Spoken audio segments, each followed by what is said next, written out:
Shalom, perkenalkan nama saya Florentina Terry dengan NPM 12155201210111.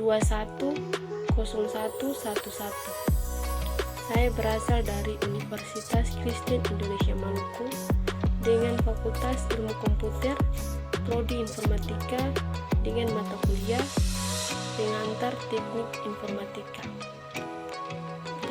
Di sini saya akan menjelaskan tentang cara kerja komputer dan peralatan teknologi informasi, yaitu dengan input DVC, yang berikutnya komputer atau CPU, dan selanjutnya output atau DVC, dan yang terakhir backing stroke DVC. 1. Cara kerja komputer dimulai dengan mengambil informasi atau input. Input komputer dilakukan oleh manusia sebagai pengguna atau user. Informasi dimasukkan oleh pengguna melalui perangkat input. Perangkat input kemudian mengubah informasi menjadi data digital yang dapat dipahami komputer, yaitu bahasa biner 1 dan 0. 2. Pengertian input DVC. Input DVC merupakan perangkat keras yang dipakai untuk menjalankan perintah dari pengguna ke sistem operasi. Bisa berupa macam-macam, entah itu teks, gambar, atau hal-hal yang berhubungan dengan prosesing. 3. Pengertian CPU atau Central Processing Unit dan fungsinya. Pengertian CPU atau Central Processing Unit adalah perangkat keras komputer yang memiliki tugas untuk menerima dan melaksanakan perintah dan data dari perangkat lunak.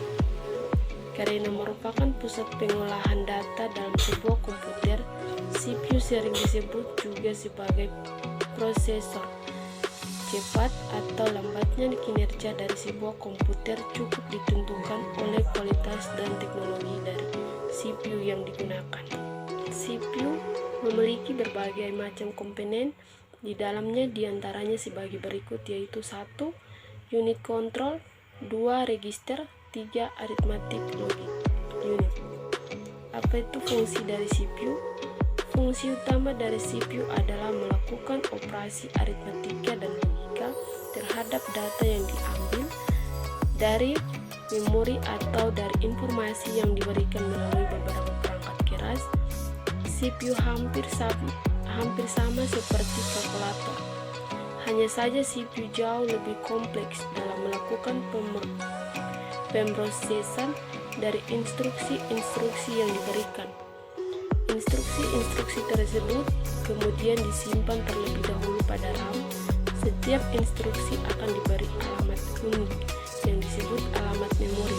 Selanjutnya, CPU dapat mengakses data-data pada RAM dengan menentukan alamat data yang dipilih. 4.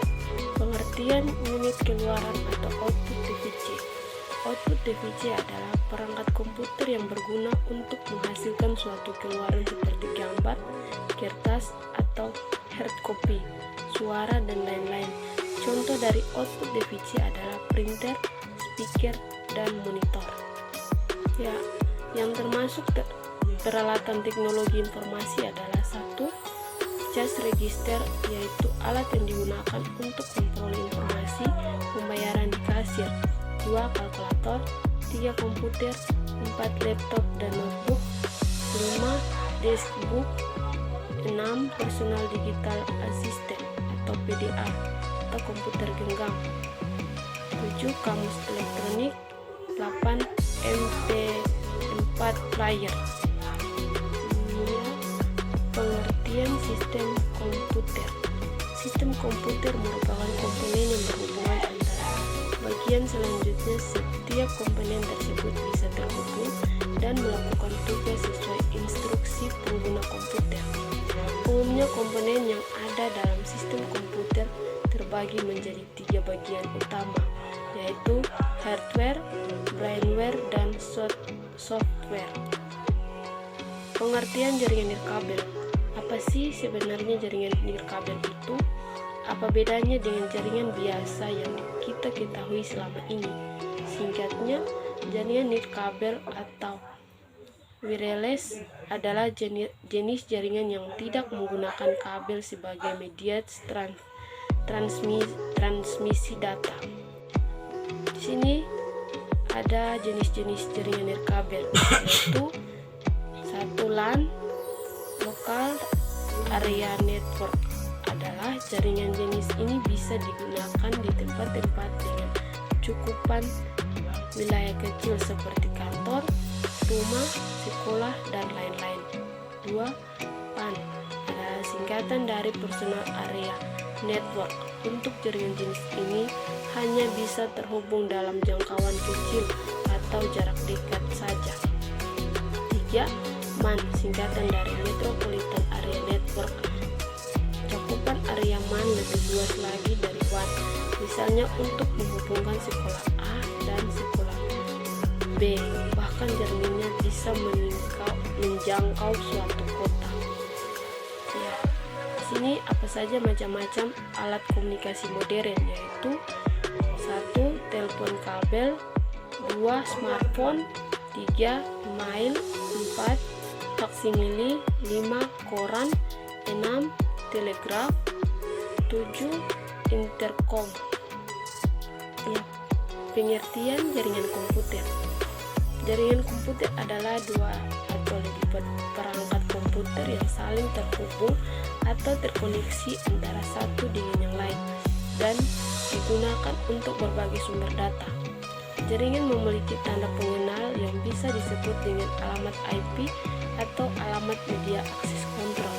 Endpoint dapat mencakup server, komputer, telepon, dan perangkat keras atau hardware. Jaringan yang lain, jaringan komputer atau Jarcom, dapat dibuat dengan menggunakan gabungan dari teknologi kabel dan wireless. Dan terakhir, referensi. Mungkin itu saja